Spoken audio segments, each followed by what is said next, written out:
You are Locked On Patriots, your daily New England Patriots podcast.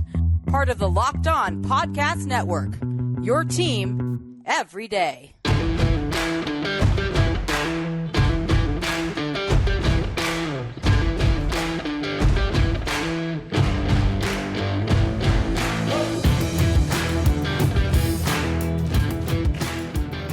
Hello to all of you Foxborough faithful. Thank you once again for making Locked On Patriots a daily part of your New England Patriots coverage, and hopefully your first listen each and every day. Remember, Locked On Patriots free and available wherever you get your podcasts. So download, subscribe to, follow to get the latest episode as soon as it's available.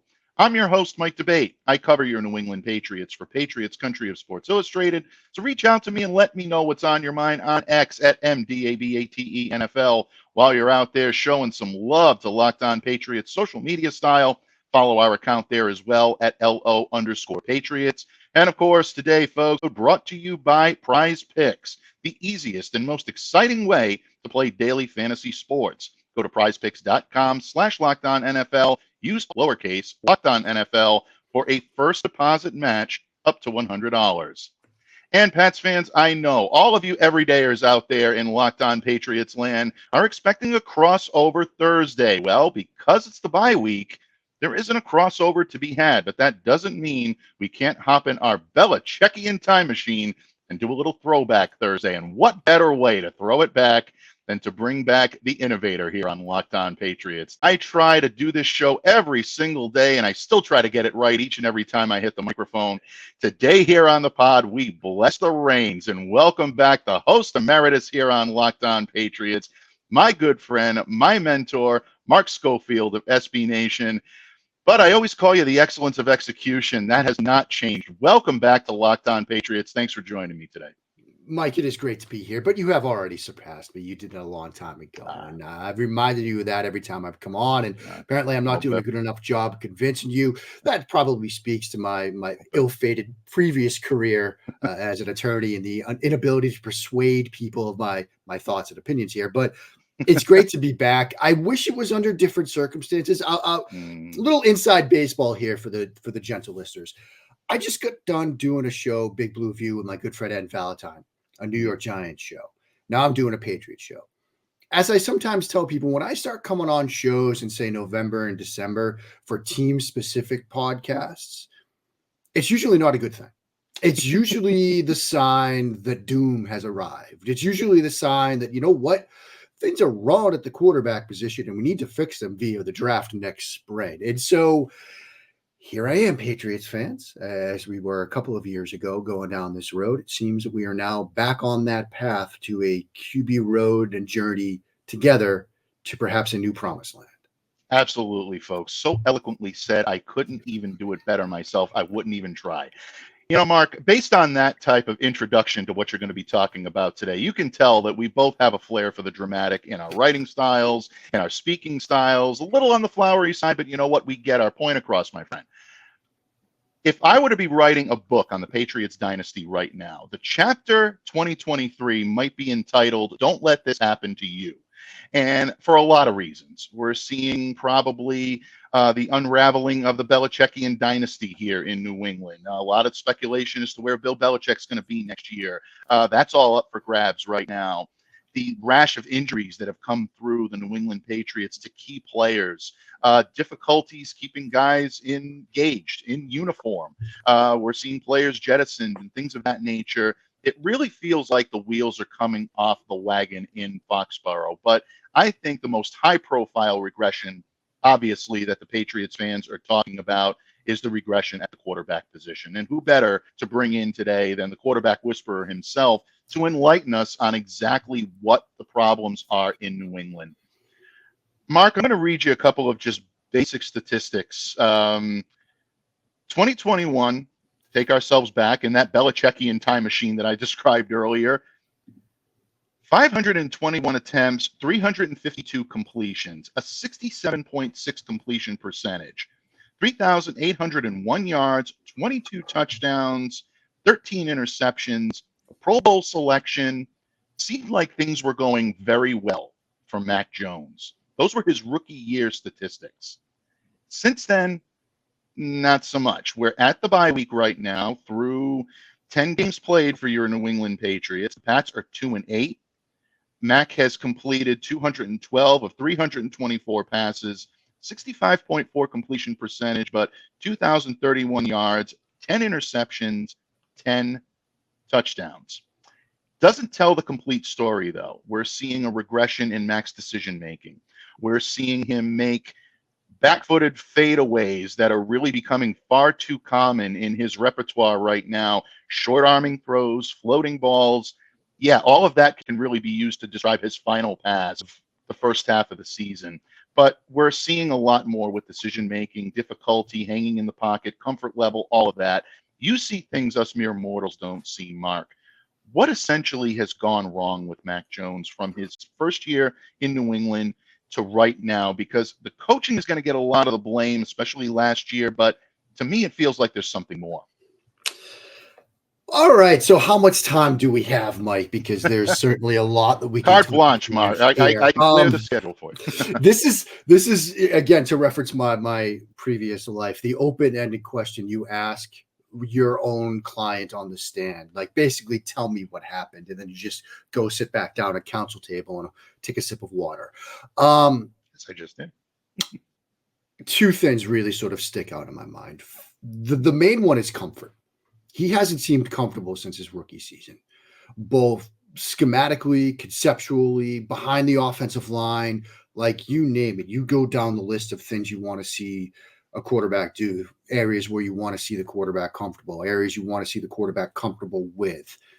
He hasn't seemed comfortable since his rookie season.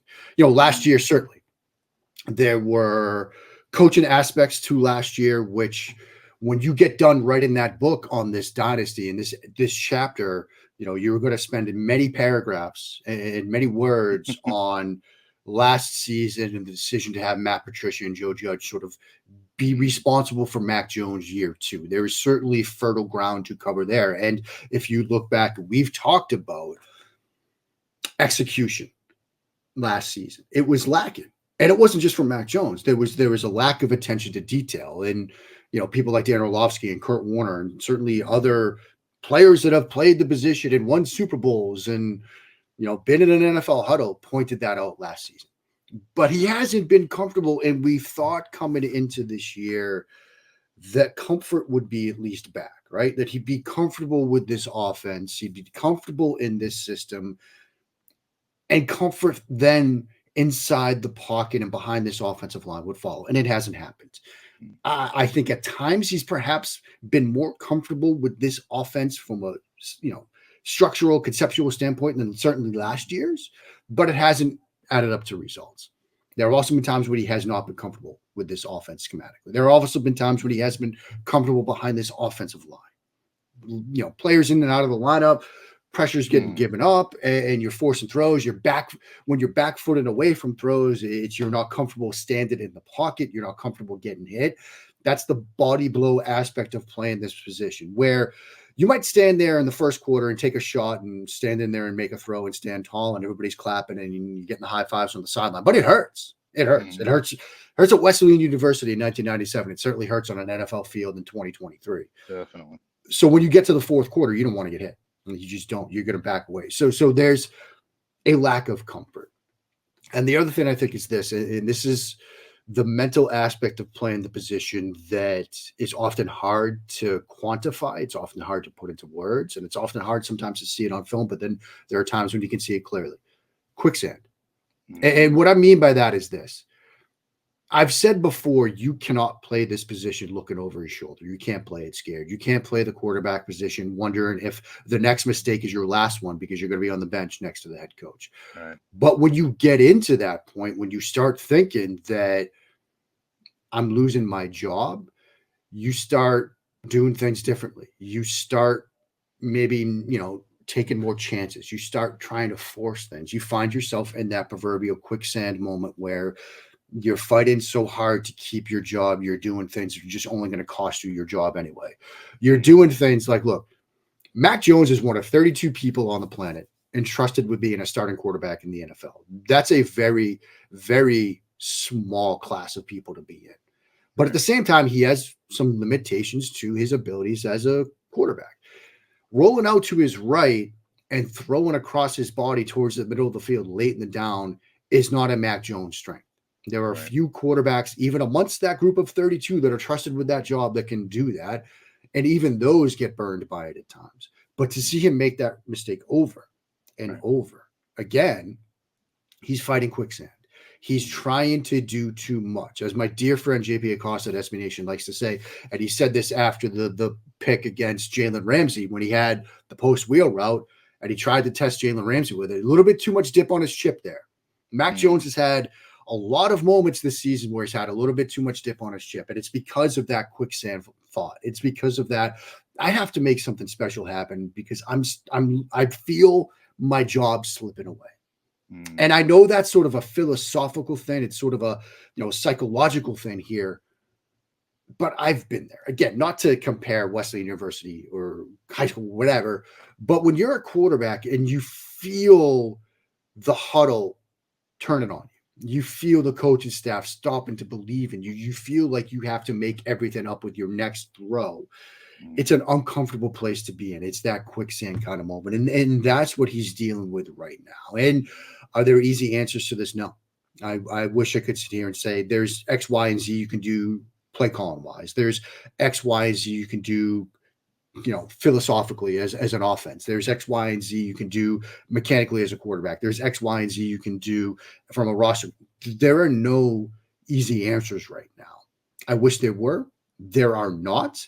They have a bye week to figure some of this stuff out, but they're not going to figure all of it out by the time they strap it on the next time they do. Locked On listeners, when it comes to game day, the only thing just as important as cheering on your favorite team is making sure that your game day table is well stocked. Why root for your team on an empty stomach? Order on DoorDash and save on all of your favorite football watch party favorites. All of your favorite restaurants and stores, from retail to grocery. Guess what, folks? They're on the app, so you can shop everything you need to get game day ready. After all, Patriots fans, nothing says game day like some wings, am I right? Well, now you can enjoy the hickory smoked wings in any of their 14 delicious sauce flavors from Bites at Patriots Place. That's right. It's just like a piece of Gillette Stadium delivered right to your door just in time for kickoff with DoorDash. So act now and you can get 50% off up to a $10 value when you spend $15 or more on your first order. That's when you download the DoorDash app and enter the code LOCKED23. So don't delay, do it today. And don't forget to use the code LOCKED23, LOCKED23, for 50% off up to a $10 value on your first order when you download the DoorDash app and spend $15 or more. Subject to change, terms apply. Very well said. And I think it's something that anyone in any walk of life can relate to. If you're doing a job that requires confidence, that requires leadership, whether it be coworkers, whether it be teammates, you need to motivate them to play for you. They need to be inspired to give their best effort for you. The Loneliest Place in the World. One of my favorite movies is For Love of the Game, right? The baseball movie, it's based on a great book. And, Vince Scully's in it, which is tremendous. And he talks about the loneliest place in sports being the pitch and mound at Yankee Stadium. No. As much as I love that movie, as much as I love even that line in a sense, the loneliest place in sports is being the quarterback of a huddle that doesn't believe in you. When you have 10 sets of eyes looking at their cleats or looking at the stands or adjusting their receiver gloves or their wristbands or whatever, because they're not looking back at you because they've lost belief and faith in you, that's the loneliest place in sports. So I think Mac is dealing with that right now. I don't know for sure, but to your point you were just making, you have to inspire as a quarterback. You have to get those 10 sets of eyes, believe it in you, and believe in that you're going to go down and pull out a game-winning drive against Indianapolis. You're not going to back foot a throw and throw an interception, which I'm still getting DMs about it. I mean, almost a week later. You're not going to get 10 sets of eyes looking back at you the next time you walk into that huddle. That is the loneliest place in sports, and I'd venture a guess that might be where Mac Jones is standing right now. And it does. It stands into line because at the beginning of the season, you heard so many of Mac's teammates saying, he's the guy, he's inspiring us. We're going to work for him every day. We'll go to the wall for him.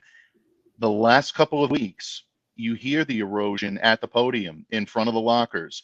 David Andrews saying things like, we got enough to worry about on the offensive line and fixing ourselves. We can't worry about who's going to be the starting quarterback. It may seem like just something he's saying out of frustration or off the cuff, but these things all speak volumes, folks. They truly do. And if that's the type of response that your job security is getting by his coworkers, essentially in this situation, it does. It spells for a difficult way all the way around for the New England Patriots. And I think that's excellent insight, Mark, because so many of us always gravitate toward the X's and O's, and this can be fixed. And, oh, it's Mac's arm, and it's that. A lot of times it's as much cerebral as it is physical.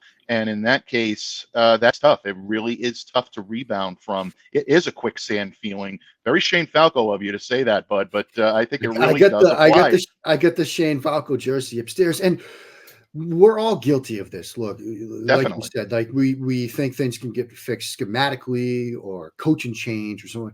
These are human beings. Like, you know, if I had to do my job, if I had to like write articles or, you know, watch film or even do shows like this with 60,000 people watching me, like I'd perform differently. Like these are human beings with human emotions that are dealing with having to do their job, a very stressful and demanded one physically and mentally in front of the world. Like it's not easy. And there's a lot of pressure that comes with that. And we can't forget as much as, and I put myself at the forefront of this, at times we forget the human element involved. There's a human element to this. There's a trust, there's a leadership, there's a relationship element to this sport, as with many other sports, as with perhaps, you know, all team sports, that we shouldn't lose sight of. And the quarterback is that at the forefront of those positions where, you know, relationships matter, leadership matters, leadership skills matter. I know I've mentioned on this show before my belief that quarterback, a lot of positions in a sense are sort of snap to whistle positions, right? When you're evaluating the player and how they're performing. Quarterback's a sort of Monday morning in the meeting room to Sunday after the game at the podium position. Like you are the face of the franchise. You are the, you know, anointed leader of the team because of your status as the team's quarterback. People are going to listen to every word you say, hand on every word you say, whether it's us in the media or teammates in the locker room or teammates in the huddle. It all matters. And you have to excel at all of it. You can be the most talented quarterback in the world, but if your team doesn't trust you, if your team doesn't believe in you, if your team thinks you're out for yourself as opposed to the team, like it's going to fall apart. There are so many other aspects to this position that go into excelling at it. And a lot of it is that sort of human nature, emotional, cerebral side of it. It does. It has a ripple effect on everything that you do. In the age and the dawn of social media, and now really in the full thrust of social media, the way we are, the evaluation of your play, a bad play, a single bad play, folks, is automatically immediately done by the time you're walking to the bench. By the time you sit down and by the time you go in to take your next play, there are already multiple thousands, perhaps even hundreds of thousands of takes out there that are already determining your fate on a football field for the rest of your life before you even see any of it. It is difficult, and that does weigh on the mind of a lot of professional athletes today. In times where you've had the chance to talk to them with their guard down, with off the record kind of, you know, overarching your conversation, they'll mention that. They'll mention, you know, the immediacy of needing to perform and what it means for your career if you don't perform. So it is, I think, a very poignant point to make, Mark, and I'm so glad that you made that. And again, folks, there are a lot of factors going into Mac Jones' regression and also the Patriots' regression as well. This is not a familiar place for the New England Patriots under Bill Belichick. It's only happened once under his leadership before. 2-8, that was 2000. That was his first season as head coach of the New England Patriots. But Mark, whether Mac Jones has played his final game here in New England as a starter is still up for conjecture. He did see the first team reps on Wednesday's practice, so we're making the assumption that the Patriots are at least considering keeping him in that position. But there are a lot of rumors out there that say the Pats have already made a decision to go in a separate way. We're going to get to that in just a moment, folks. But my next question for Mark in just a minute is going to be whether or not Mac Jones is still capable of being a starting quarterback, whether here in New England or elsewhere. Are the intangibles still there for this kid to succeed and have a decent career as an NFL starter? We're going to talk that point and more when this episode of the Locked On Patriots podcast continues, a proud part of the Locked On Podcast Network, your team every day. Locked On Patriots listeners, we spend a lot of time talking together, you and I, and we get fired up together on wins and losses, who starts, who sits. I'm thankful for that connection we have. And today, I'd like our chat to be a little more personal. Whether you're on extended travel, bracing for a major weather event, or limited by yet another supply shortage, you are covered, my friend. Thanks to our partners over at Jase Medical. Life-saving antibiotics and a long list of daily medications can be ordered in a 1-year supply. Even ED generics for Cialis, Viagra, and Revatio prescriptions. Go online right now at jasemedical.com to receive your 12-month supply on your daily medication. Remember to use the promo code LOCKEDON at checkout for a discount as well. Customers are already seeing great rewards with Jase Medical. In fact, a verified customer had this to say about Jase, quote, "I am thankful for this service. Supply chain issues caused me to cut pills in half to have it. I ordered most of my daily meds with a year's supply. I also ordered an antibiotic kit. I feel secure now. Prices are lower than local pharmacies. I highly recommend this for everyone." Folks, if you or someone you love would get some peace of mind by having a year's supply of any daily med, go to jasemedical.com to see if it's offered for you. Remember to use the promo code LOCKEDON, LOCKEDON, for $20 off your purchase. Patriots fans, thank you once again for joining us here today on Locked On Patriots. And of course, I am honored, I am humbled, and always thrilled when my good friend and mentor and predecessor here on Locked On Patriots, Mark Schofield, joins me to talk a little Patriots football. And of course, if Mark's here, you know we're talking quarterbacks. But man's knowledge is not limited to that, folks. Check out all the great work that he does at SB Nation, including some extremely exciting F1 coverage that I can't wait to read. I'm going to let him take the show home today and tell you all about it, so I'm not going to steal his thunder. We're going to keep on point today, my friend, and we're going to continue to talk about Mac Jones. And in the previous segment, we talked a lot about what goes into a quarterback's regression, especially with Mac and the difficulties he's having right now, Mark. But a lot of people still wonder whether or not Mac has the ability to remain a starting quarterback in this league. He has the talent to play the position. He did it his rookie season, which arguably should be your toughest year as an NFL starter. But Mac showed poise. He showed the ability to get the job done. Not a perfect season by any stretch of the imagination, but one that gave promise to his future here in New England. Last year, difficulties with the coaches, a lot of confusion, really seemed to have taken its toll. And then this year, we're continuing to see the same thing, even under Bill O'Brien, whose leadership was supposed to right the ship here in New England.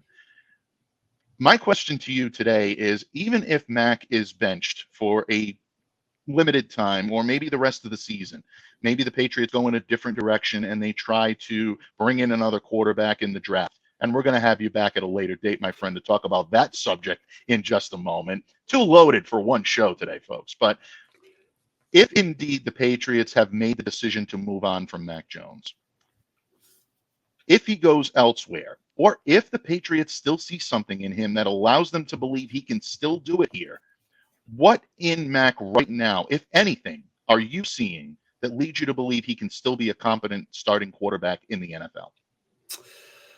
What I'm about to say, it doesn't make for the best radio, or it doesn't make for the best podcast or YouTube shows, but I don't know. I honestly, I don't know. It's the Mac Jones of his rookie season can still be a starting quarterback in the National Football League. Mm-hmm. But I think the question becomes, is he broken beyond repair? Now, I don't think so. Like, look, there are still things that you can see, still some. The throw that got intercepted at the end of the game against Washington, I know that there are many that sort of crushed that decision. It was the right read and it was the right throw. Like there are still some throws that he is making, some decisions that he is making when he is at his most comfortable and at his most, I'd say, confident, that, yeah, you can point to, even if they go poorly like that single play, and say that's still a starting quarterback in the NFL. But that's one play, snapshot of plays, a smattering of plays. Does the body of work lead me to believe that at this point in time he can, whether it's in New England next season or destination to be named later next season, be a starting quarterback? I don't know. Mm. And it goes almost to the underlying evaluation, because let's not forget the evaluation process of Mac Jones coming out of Alabama, which was basically, can the more prototypical pocket passer be successful in today's NFL? And there was a lot of debate about that point. And the way I sort of came down on it was, well, when you watch Mac Jones at Alabama, when he's able to get ahead of things with his mind, when he's able to spot blitzes and pressure schemes and things like that ahead of time, that gives him the advantage to then, with the athleticism that he does have, sort of stay ahead of things and scramble ahead of time and bail from pockets ahead of time. But in the years we've been talking about Mac Jones, he hasn't been able to stay ahead for the most part of those things with his mind. We talked about before last season, before this season, identifying pre-snap pressures as a huge thing for him. And it sort of hasn't gotten there. And so until he sort of gets better in that realm, you're going to see some of the limitations sort of creep up into his game and lead to some mistakes. So, I mean, the long and short of it is the TLDR, I don't know. I think in an ideal environment, in an ideal situation, in an ideal setting where you have a tremendous offensive line, great receivers, all the talent in the world around you, yeah, he could probably be a starting quarterback in the NFL next season. The problem is, how many scenarios are there like that in the NFL that would also have a quarterback opening? And the simple fact of the matter is, extremely talented offensive lines 1 through 5 are rare in today's NFL. I was, Dave Archibald, one of my dear friends in the football media space, and frankly, generally, just wrote a great book, The Inches We Need, and he had sort of a book release party, on Zoom the other night, and I got to be a part of that along with Dan Hatman, who spent years in the NFL with the Giants and with the Eagles, and he has a Super Bowl ring from when the Giants beat the Patriots that he just loves to show me all the time. Thanks so much, Dan. I appreciate it. But Dan knows football more than anybody I know. And he made the point that, look, from a roster construction standpoint, a good offensive line has 3 good offensive linemen. Now, it could be left tackle, center, right guard. It could be center, left guard, right guard. It could be left tackle, right tackle, center. Like, you don't know the combination. But in today's NFL, with the lack of great offensive linemen out there, a good offensive line has 3 good players. A great offensive line has 4. Do the math. You might have a great offensive line, but there's still one sort of average player / weak link. Offensive line is a similar to secondary, a weak link position group, where if you're Dan Quinn and you have Micah Parsons and you're going up against a great offensive line that has 4 great offensive linemen and 1 weak player, where you align in Micah Parsons? Doesn't matter if that weak player is right guard or right tackle or left tackle. That's where Micah Parsons is going. Right. So as a quarterback, even with a great offensive line, you're still going to be pressured. And again, so to the Mac part of that, where is that sort of environment? The Eagles might have the best offensive line in the league. They're not moving on from Jalen Hurts. And so, again, I don't know. I don't know. The Mac Jones from rookie season, is probably a starting quarterback in the NFL, but where's that going to be? I don't know. Yeah, that is such a great point, and especially about comfort level and about picking up and staying ahead. I noticed that you spoke about that earlier, and that is something that we've seen regression from in Mac Jones from day one. I can remember 3 years ago when he was a rookie, Mark, talking to you right here on these airwaves about, the only knock on Mac that I'm seeing right now is the second and third level blitzes, not picking them up, and that creates pressure and can create confusion. Last year, you're seeing it an awful lot. You're seeing that regression and continuing pressure, not just from the second and third level, but he was getting front level pressure as well because of the breakdowns on the offensive line.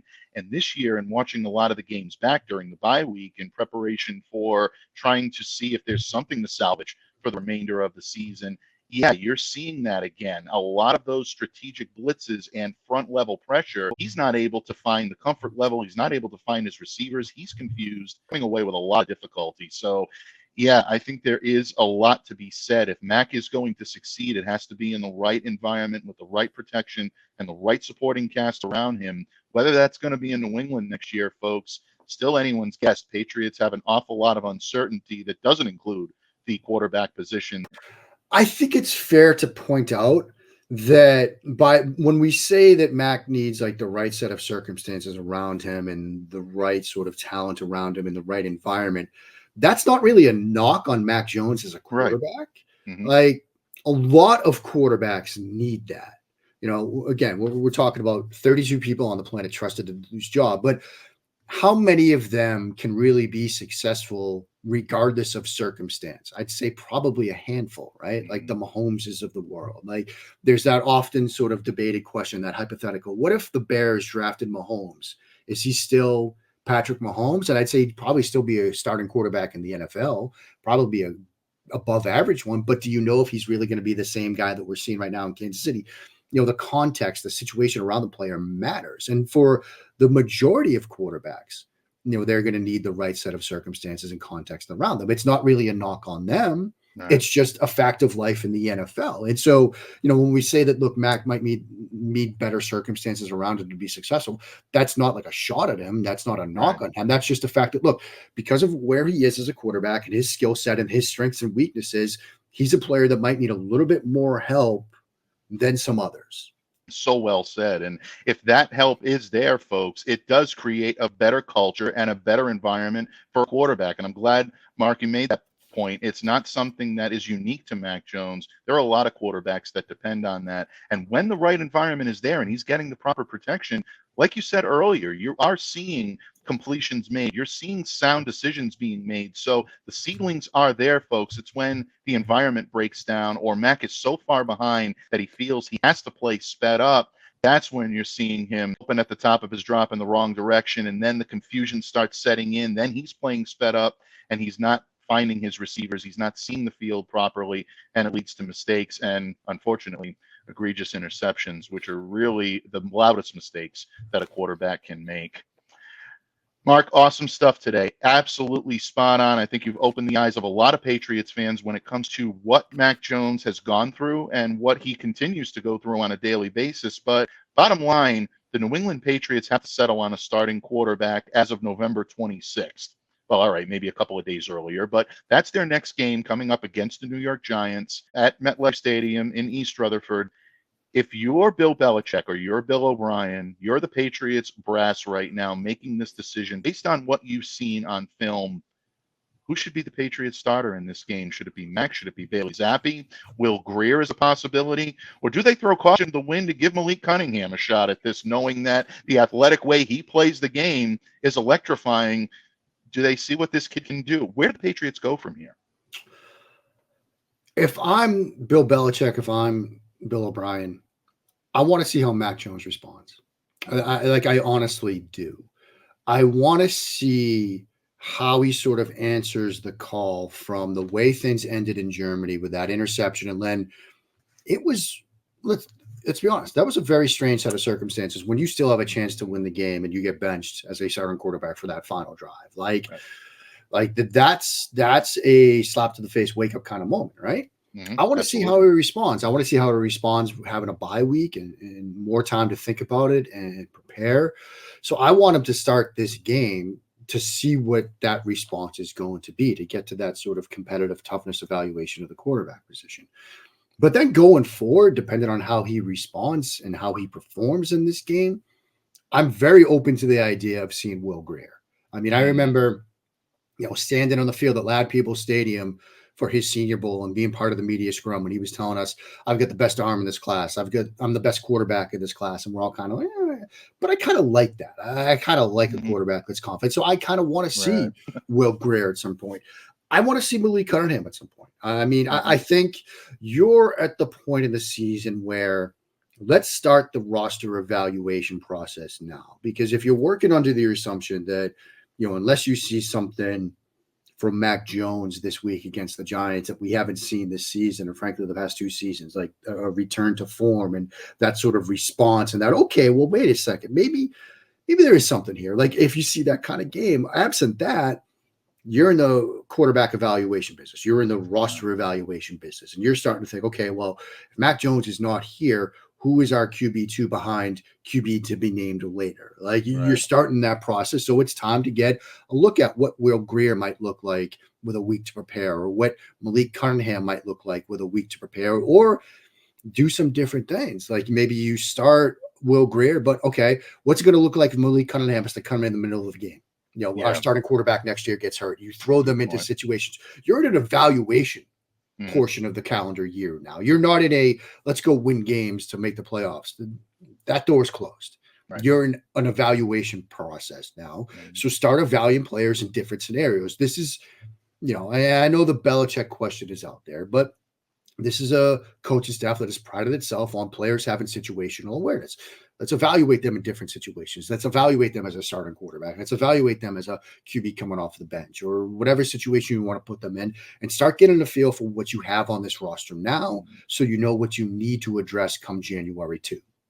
Absolutely. Very, very well said. And I agree with you. I think that if there is a situation where a change is going to be made, I'm not completely sure it is this week. And maybe you can make the argument, folks, and believe me, I mean, we can, definitely understand that, where the relationship may be fractured or Mac Jones may be broken beyond repair, like Mark said earlier. But bottom line, I think the fact that he took first team reps on Wednesday in practice shows that the Patriots are at least thinking in that direction to say, okay, he took the hit.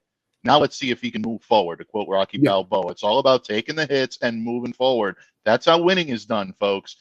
Maybe Mac Jones has a little inner Rocky in him. Maybe he doesn't, but we'll see in the course of the next couple of weeks. And I also agree with you that you're at the stage at 2-8 where you have to start evaluating the roster. So maybe we will see some Will Grier and maybe a little Malik Cunningham mixed in. I know Patriots fans will be excited to see that.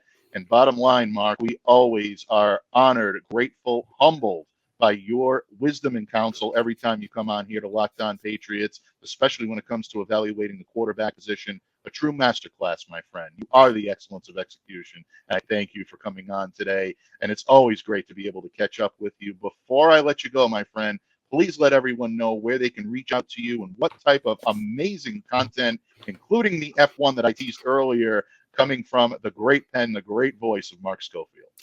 Well, Mike, as always, look, it's an absolute honor to be here and to be with you and to talk ball with you. I love it every time we get to do it. Wish we could do more of it.